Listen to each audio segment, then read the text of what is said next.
Is it them? Yes, but it's the wrong them.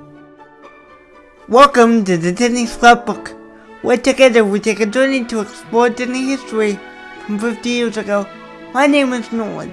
Today I thought we'd take a look at Disney's 112-minute live-action comedy film, No Deposit, No Return, released in the US on February 11, 1976, inspired by William Sidney Porter's short stories, The Ransom of Red Chief and The Retrieved Reformation.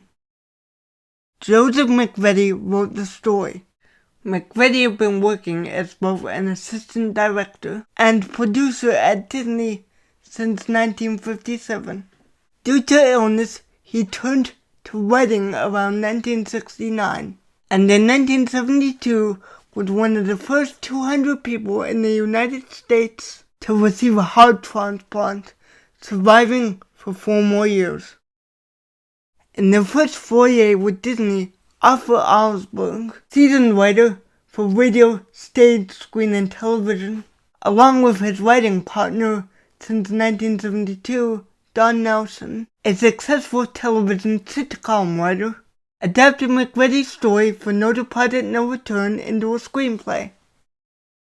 Originally, this film had the working title of Double Trouble, which is explained by a plot that follows 2 bumbling crooks that are ambushed by a pair of bored children who want to be kidnapped as part of a scheme to avoid spending Easter vacation with their wealthy grandfather. They want to rejoin their mother overseas. It doesn't take long for the 2 young pranksters to discover just how impractical a practical joke can be. The mayhem escalates into an all-out cops and robbers chase, filled with every bit as much clarity as excitement.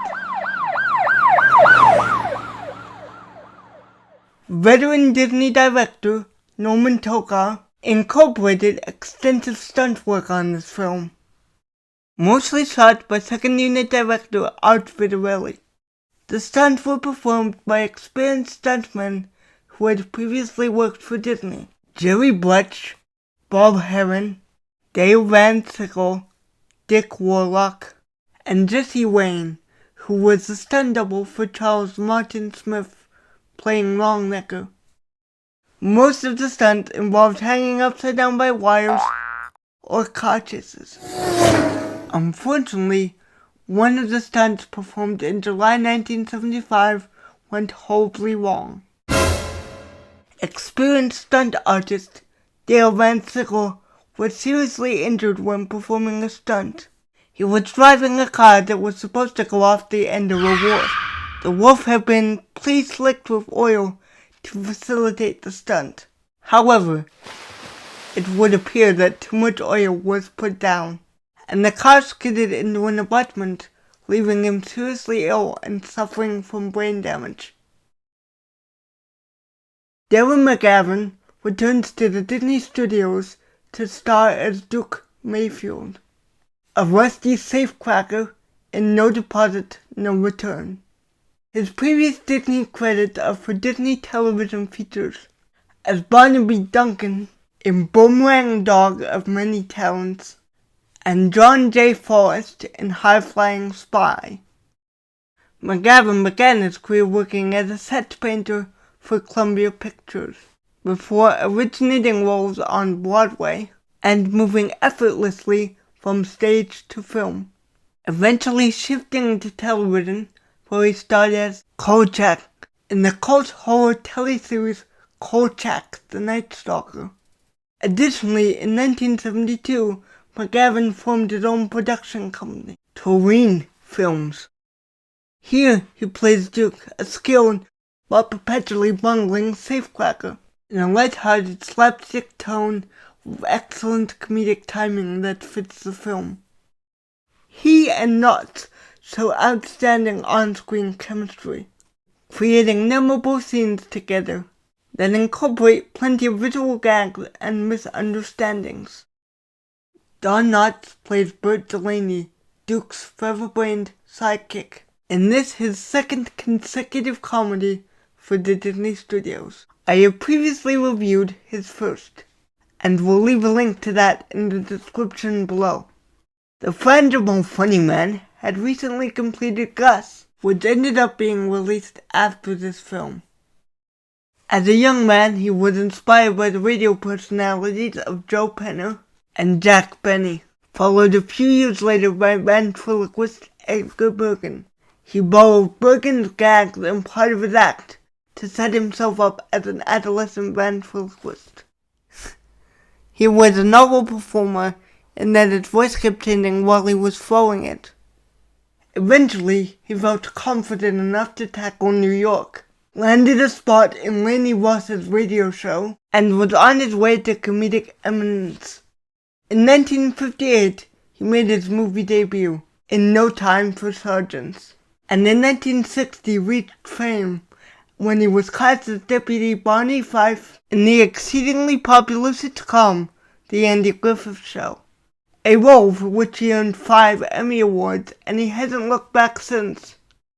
Here, he gives a particularly energetic performance as a paranoid, bungling crook, whose clumsiness often creates trouble for the duo. British stage and motion picture actor who personified dapper charm, David Niven, made his Disney debut in No Deposit, No Return, playing J.W. Osborne, a foxy grandpa, whose grandchildren try to trick him into paying a ransom for a fake kidnapping. First appearing in films in 1932, Niven would go on to win the Academy Award for Best Actor in 1959 for his role in Separate Tables. Niven was a perfect choice to play the wealthy grandfather, a central character to the story's setup. Although his role showed little character development and his acting talents were somewhat underutilized.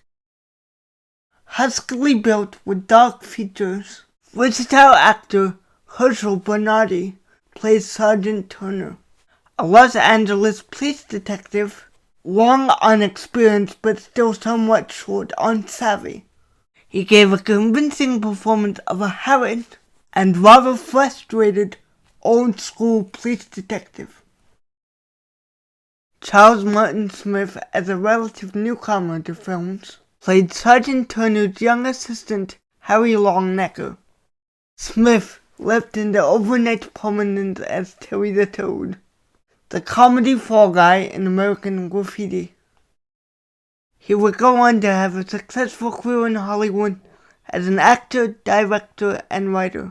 In this film, he gave an authentic performance as a persistently annoying, over-enthusiastic young detective who was able to draw conclusions way before his superior.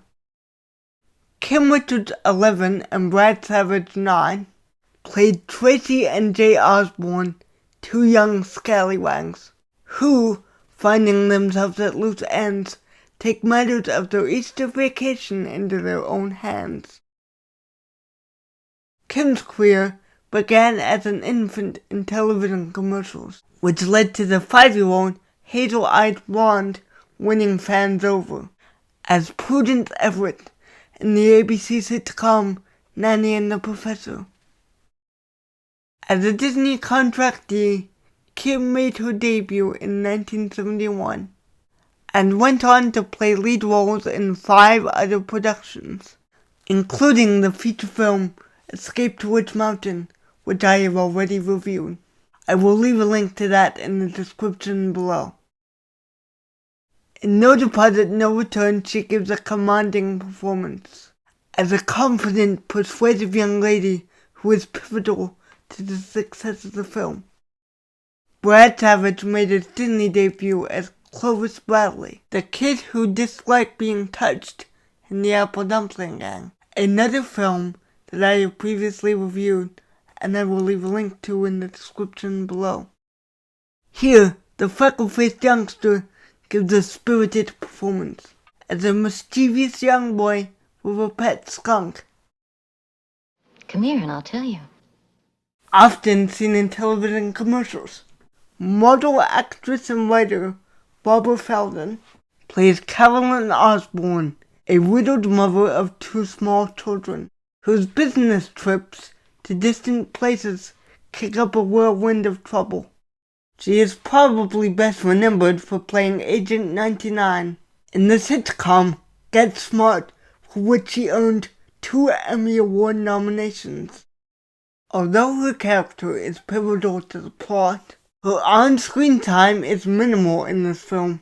Her character attempts to create a grounding force in this chaotic farce.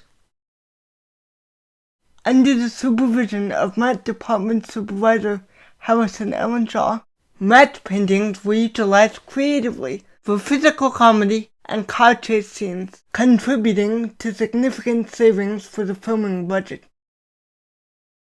Disney's renowned special effects department worked their magic in facilitating the slow demise of the police car, as well as creating miniatures for the car chase scene for the warehouse. I feel that this scene was too long and could have used some editing. It gave the impression that the film was padded as if to eke out the runtime. Buddy Baker's score keeps the movie upbeat and fun, without becoming intrusive. Vincent Canby from the New York Times and other critics felt, as I do, that some scenes and gags in the film were allowed too much time.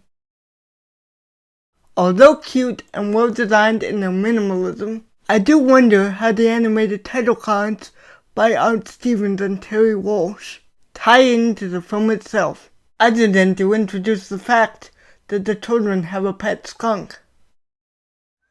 I personally found this classic live-action comedy entertaining and was particularly impressed by the performances given by the entire cast, the lighthearted caper antics with slapstick humor, and a creative yet implausible storyline make for a relaxing evening of light entertainment. Thank you for listening. If you enjoy an evening of lighthearted, family-friendly comedy and would like to watch No Deposit, No Return, it is available on iTunes, YouTube, Amazon Prime, Google Play, and of course, DVD. If you enjoy this type of 50th anniversary content, please like and subscribe and hit that notification bell. The Disney Scrapbook will be producing other 50th anniversary content throughout the year that will include reviews of Disney films, LPs, books, and pinball content. See you again soon, TTFN. Ta-da for now.